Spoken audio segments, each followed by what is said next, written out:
అందరికీ నమస్కారం. ఇప్పుడు మనం చూస్తున్నది ప్రీవియస్ టెట్కి సంబంధించిన ఒక బిట్టు. ఒకసారి దీనిని ఇవాళ మన యూట్యూబ్ ఛానల్లో ఎక్స్ప్లెయిన్ చేసుకుందాం. సో దీనిని మన సబ్స్క్రైబర్లు ఒకరు పంపించడం జరిగింది. సరే చూద్దాం ఒకసారి.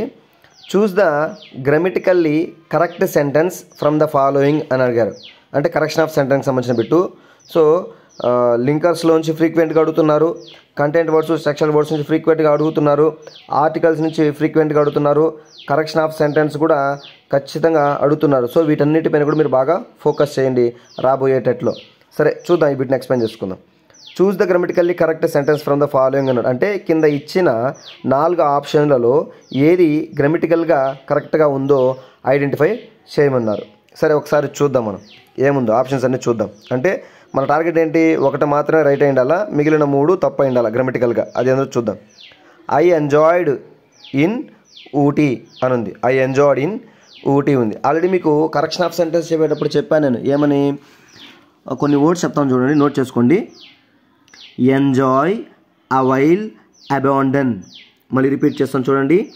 ఎంజాయ్, అవైల్, అబాండన్ అనే పదాల తరువాత ఖచ్చితంగా మనకి రెఫ్లెక్సింగ్ ప్రొనౌన్ అనేది రావాలి. రెఫ్లెక్సివ్ ప్రొనౌన్ తెలుసు కదా మీకు, my self, our self, your self అనేది అనే రెఫ్లెక్సివ్ ప్రొనౌన్ అయితే ఖచ్చితంగా రావాలి. సో ఇక్కడ ఐ ఉంది కాబట్టి మై సెల్ఫ్, లేదంటే వి ఉంటే అవర్ సెల్ఫ్, లేదా షీ ఉంటే హర్ సెల్ఫ్, ఇలా రెఫ్లెక్సివ్ ప్రొనౌన్ అనేది మనకి రావాలి. కేవలం మై సెల్ఫ్ మాత్రమే కాదు, అంటే సబ్ ప్రొనౌన్ని బట్టి మనం రెఫ్లెక్సివ్ ప్రొనౌన్ అనేది తీసుకుంటాం. సో ఇక్కడ ఎంజాయ్డ్ అనేది వర్డ్ ఉంది, మరొకసారి చెప్తాను చూడు. Enjoyed, availed, abandoned. సో వీటిని మనం గుర్తుపెట్టుకుంటే సరిపోతుంది. వీటి తర్వాత ఖచ్చితంగా రెఫ్లెక్సివ్ ప్రొనౌన్ అనేది రావాలి ప్రొనౌన్కి అనుగుణంగా. సో ఇక్కడ ఐ అనే ప్రొనౌన్ ఉంది కాబట్టి ఖచ్చితంగా ఎంజాయ్డ్ తర్వాత మై సెల్ఫ్ అనేది ఉండాలి.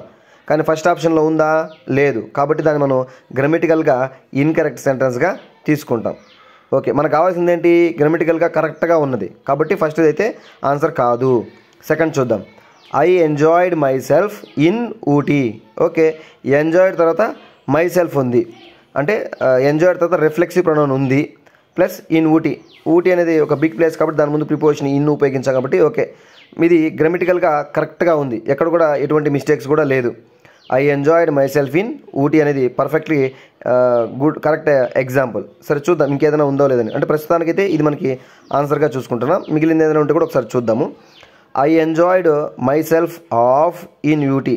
ఇక్కడ ఐ ఎంజాయ్డ్ అంటే ఎంజాయ్డ్ తర్వాత రిఫ్లెక్సివ్ ప్రొనౌన్ సరిపోతుంది, కానీ తర్వాత ఆఫ్ ఇన్ అనేది మనకి అవసరం లేదు. అంటే ప్రిపోజిషన్, ఒక ప్రిపోజిషన్ తర్వాత మళ్ళీ ఇంకో ఇమీడియట్లీ ప్రిపోజిషన్ అనేది ఎక్కడ అవసరము లేదు, అంటే స్పెసిఫిక్గా. నెక్స్ట్ అమ్మ ఫోర్త్ వన్ చూద్దాం. I enjoyed myself of into Ooty.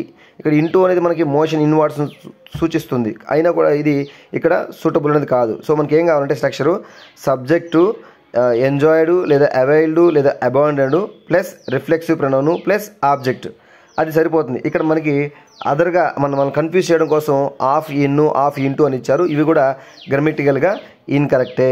So మనకి సెకండ్ వన్ అనేది గ్రామటికల్గా కరెక్ట్గా ఉన్నది. సో ఈ విధంగా మనం క్వశ్చన్ను అనలైజ్ చేయడం ద్వారా, అంటే మనకి సబ్జెక్ట్ అండ్ సెంటెన్స్ పైన ఖచ్చితంగా కంప్లీట్గా అవగాహన ఉండాలి.